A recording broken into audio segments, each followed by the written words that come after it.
Hello guys, and welcome back to my YouTube channel. Like you all know, I still remain your boy, David.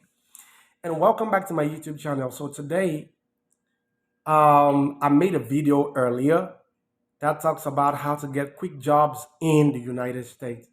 If you haven't checked out that video, just click on my page and you're gonna find that video and I want you to watch it. If you really need a job, you don't know how to get it, just watch that video. But here, this video today is going to be talking about my first 6 months, my experience in the first 6 months living in the United States. I'm going to be starting with the, will I say disadvantages? Let me start with that so I can put the good ones in the end. One of the biggest disadvantages is coming into the United States. Number one of the biggest disadvantage is that you cannot just get a job with your degree immediately, except if it's something that you have already done. If you have some international recognized courses that you have already taken, and then you're set. You get me? Your degree has to be evaluated before you can get a job if you're coming from a different country. I don't know about if you're coming from Canada and other places, but I know that from Africa, you definitely go get your degree evaluated before you can think about getting a job with that that degree should be able to get you. You get what I'm saying? Yeah. So the next thing is the weather, or should I say climate. The winter season, the seasons that we have here are four. We have the summer, the winter, the fall, and which other one again? Spring, right? Oh yeah, that's the fourth one. I still remember. I'm still, you get what I'm saying? So for some of us coming from Africa, we've never experienced such cold before. I'm gonna experience my first cold this year. So I'm just gonna tell you what I experienced during the summertime. Have you heard of anything called forest fires? Yeah, forest fire. I read it in books while I was in Nigeria.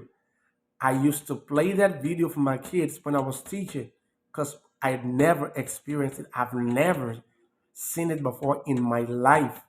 But during the summer in the United States, we had forest fires. Do you get me? And then there's time when they call that they said hurricane, starts as well. So there's a lot of things that you're not used to that your body is just going to get adjusted to as an African coming here. So just also be prepared. It could be an advantage for you, and it might also be a disadvantage. So for me, it might be advantage or disadvantage. I've not gone through all the season. We're just getting close to the end of summer right now. Before it was really super, super hot. I thought Lagos was hot, but when I saw how humid it was here, I used to run from the sun. People be like, "What's wrong with you? You coming from Africa?" I'm like, "I know I came from Africa. I used to think Africa is the hottest place, but this summer, my, I was super scared. Like, what's going on?" So sometimes it's really hot like that, and the forest be burning. That's what we call forest fire, right? Exactly. So yeah. And then another thing that you could also find as a disadvantage is not having a car. Yeah, you heard me. You friend me from Africa, you just call taxi. Anyways, there Uber here, but the Uber expensive. You get what I'm saying? So the Uber will probably charge you a lot of money to take you to wherever you're going. And if you're not working a very big job, you'll be spending like half of your check, your paycheck, just to transport yourself. But and then it also depends on where you live. There are also what we call the metro buses. They're cheap transportation. You got to make your way straight to the bus stop and try to make sure you get in and that's on time, and then you can get to wherever you want to go. So it's a lot of things that could be advantage. It's a lot of things that could be disadvantage. So that's it. And there's so many more. But that's not all I want to say today. I want to talk about my experience in general. How has it been? I kid you not. United States is more organized than any African country you've ever visited. Don't let anybody lie to you that, oh, United States is not good. It's not true.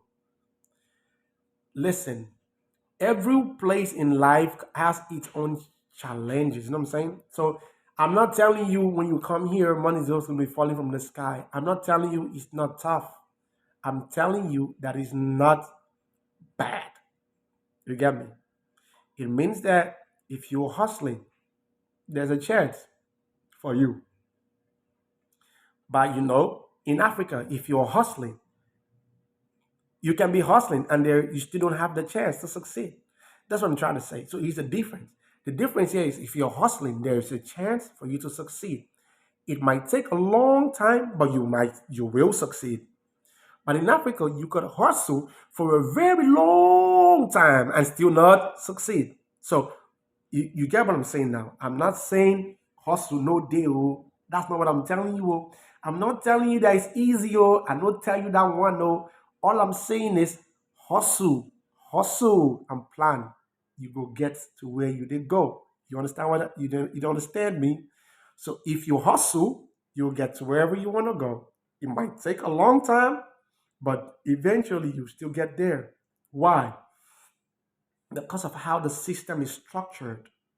It's a structured system, but you still have your complaints. You get me? Another thing that also gonna finish you is bills. You might be hustling. I'm using all your hustle to pay your bills.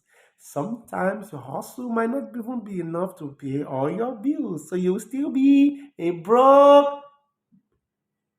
Fill in the blank. You'll still be a broke way. Fill in the blank. So that's what it is. So it's not easy, but it is something that at the end of the tunnel, you could still have something to be happy about. So my first few months being here, I struggled.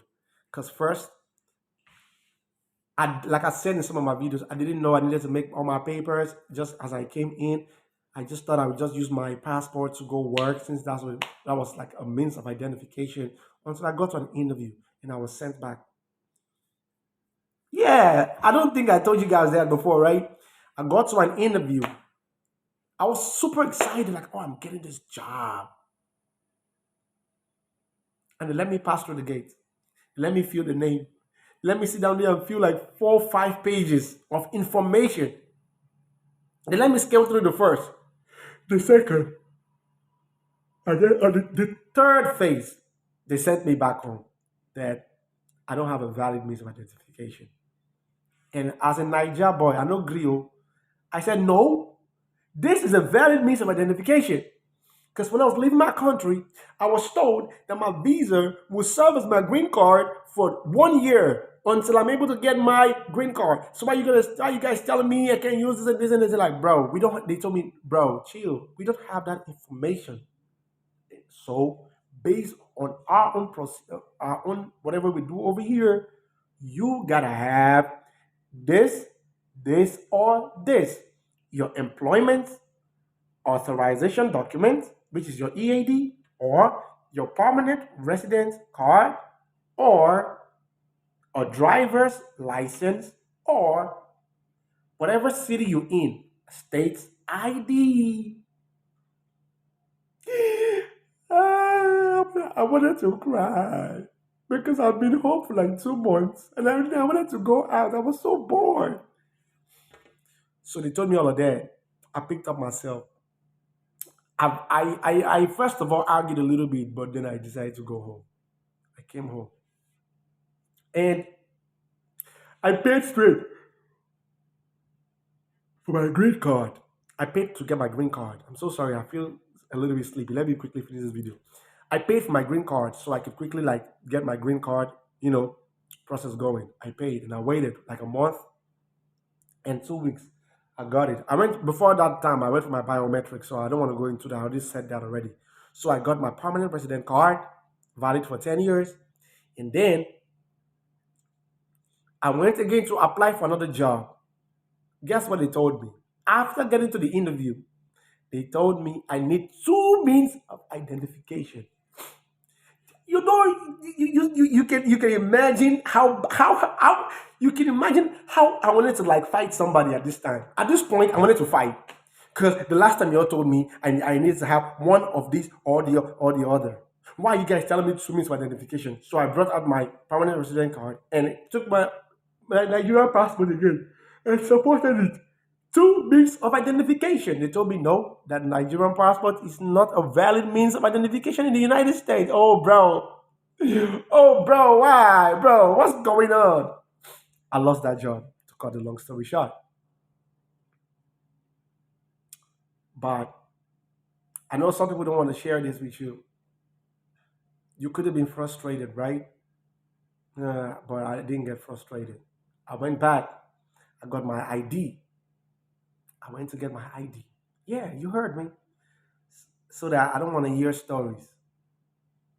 So I have my ID, state ID, and I have my permanent resident card, both of them. So now I can get the next one I want to get now is getting my driver's license. So I can have three valid means. If you need four, I'll give you, but you can't have four because the other one is employment authorization document. I don't need that since I already have my permanent resident card. So once you have your permanent resident card, you don't need that. So that was my first experience on the job aspect. How about life generally? Coming here, I've been that Nigerian guy that love to eat my food. I love rice and vegetable. I mean vegetable like you cook like vegetable stew separately with carrots, tomatoes, and fish and meat and stuff like that. You just put it together and scoop that and put it on top of the white rice. That's me. I love that. I love to eat my shawarma. I love that. I love to eat my fish barbecue. I love that with chips by the side. You know what I'm saying? Like fish fillet. I love it. You know what I'm saying? I love my eba. I love my semo. What's wrong with this little Bella? Sit. Yeah, my little dog. I love my semo, my um, you know, I also love things like this Ghanaian food they call wanche that with rice and beans combination. I love it, and I love banku. You get what I'm saying? I love all this African cuisine. So when I got here, it was a lot harder for me when it comes to the food aspect. Because now I gotta learn to eat McDonald's. I don't eat that. I don't like junk foods. I don't like food that makes me look tablet tablet. Whatever that means. I see that people who eat that kind of like their their skin feels differently. So I don't really like that. But when I came, bro, I had to eat it. Now I'm a king of eating burger. I love Jack in the Box burger or Burger King, the one from Burger King. Oh my God. Or Whataburger. Yeah, see, Burger King and Whataburger. Do not play with me. Because when I go to Burger King, I tell them I want Whopper. Just try it out. You go, oh, I'm advertising. They didn't pay me money. I'm advertising them. So yeah, that's what it is. I love that. That's the only thing I was able to eat at first and chips. So I started introducing me to what lasagna, um, tacos, and things like that. I'm trying though. I've still not blended though. Another thing I also eat very well again is seafood.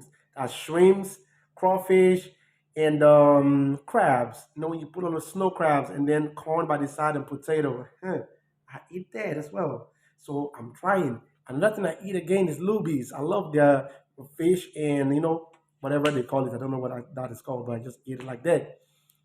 So that's how I struggled. At first, I was growing really, really thin because I wouldn't eat that, and I don't get to go to the African store always. So sometimes I will starve, not because there's no food, but because every time I smell some of the food, it feels like I was gonna throw up.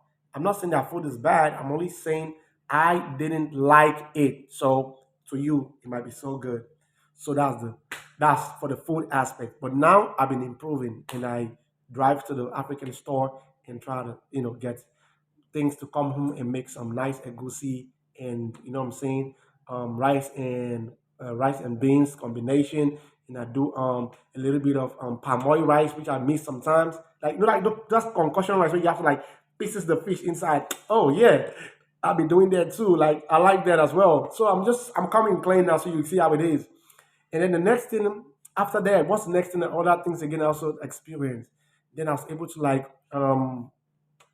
go out and visit some places around, and they were like really beautiful. Like literally everywhere in the United States. Now let me not say in the United States where I live. Almost every place you can take good pictures at because the buildings are clean. Everything is just fine. It's a fine place. You can say it's a place where big men used to live. Oh. I'm just kidding. But though it's actually a very fine place. It doesn't mean a place where big men live, but it's a nice neighborhood. So you can take pictures literally everywhere. So that's what it's been so far. And the people here, was my experience with the people? Some of them nice, some of them not nice. Yeah, some of them are really mean. Yeah, because I remember one store I went to, the lady I wanted to pay. I took what I wanted to buy. I took chicken wings, hot chicken wings, and I wanted to go pay. And she was a black American, and I think she wanted me to pay, but she said something really really fast. I didn't I didn't hear. To be honest, I did not hear. I just told her, please, I didn't hear that. Stop! Hey, okay, okay, okay. Just go. Wait. I'm like, bro, I'm literally paying my money. So I'm like, well, I don't want to display my Nigerian self here because I start now they'll say, oh, that's how Nigerians used to do. But so I just try and just pipe low and paid the money and just let her rant whatever she wanted to fuss about. That's none of my business.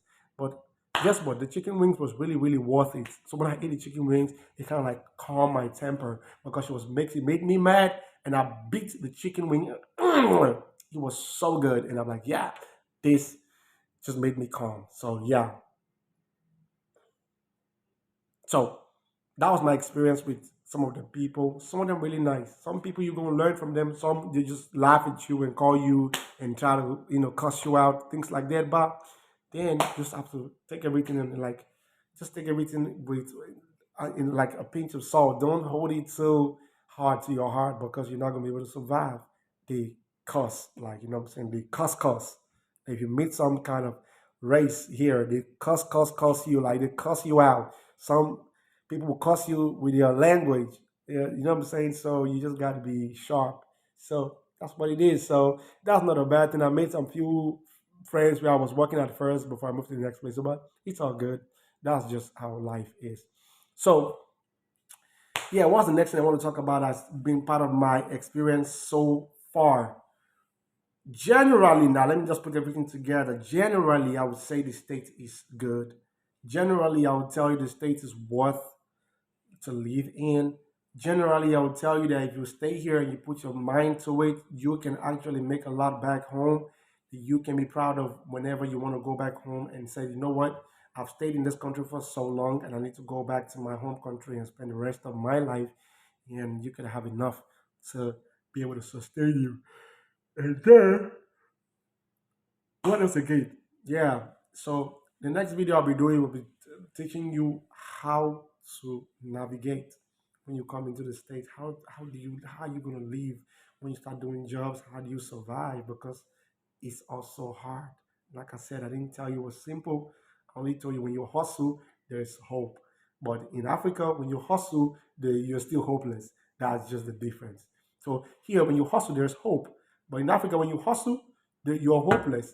When you don't hustle, your hope is not even part of your dream. So you're already there. So that was back in Africa, but here it's a little different. So that's what it is. Just keep your foot on the ground. Like I always say, I just want to end my videos with just talking about what you're going to gain from here. Put your foot on the ground. Know why you are here. Know why you want to stay here with your partner. You want to build something here and back home so that you and your partner can go back and forth without thinking about where you're going to stay, what you're going to be eating, and stuff like that. So when you come, hit the ground running and be polite, be good, be kind to people. It doesn't cost you anything. Don't try to fight for your right. You don't have a right in someone else's country. Don't let nobody deceive you. I always tell people that, like, people say, oh, you got to stand for your what is it? No, you only have rights when you're in your own state, except when you become their citizen. Then you can start talking about what you can benefit as well. But I still don't care. If you're not an American, you're an African man, you became a citizen, you are still an African to me. So I don't know what you mean by that. So forget about trying to claim right. Just focus on yourself. Don't let your guard down. Don't be too open for people to insult you. Just keep yourself in a way that people don't really have access to talking stuff to you, bad things to you, so that you don't end up like getting flared up or flared up like that or something. Just make sure that you're doing all the right things. You're putting yourself there. Remember where you're coming from. Remember where you're coming from. Let me just put it that way. That's the most important advice I can ever give you. Just remember where you're coming from, and then where you're coming from should also open a light to you to see where you're going, will give you a light, a direction to where you're going. Focus on those two things. Where you're coming from and where you're going should be your main focus. And then leave all other things to fall into place. And thank you for watching my video. I love you guys. I love you guys. And then before I leave, yeah, congratulations to those of you who just got your IL. They're sending interview letter for people. I'm talking about Nigeria and some part of Africa, Nigeria, Ghana, I think Cameroon as well. They're sending interview letters for people around November, stuff like that. People have been chatting me up and saying, I just got my IL. What do I do? Yeah, I'm gonna make a video for that maybe another day. What do I do? What do I do when I get my IL? Or what do I do while waiting? I'm gonna do that video because some people have been asking me that question for so I feel like I'm replying to many people. But if I put the video there, nobody has to come and ask me on my DM. I'll just send them the link to the video. Go and watch that video and use it to help yourself. You know what I'm saying? Until we meet again, I love you guys. Stay tuned. God bless. Have a wonderful week.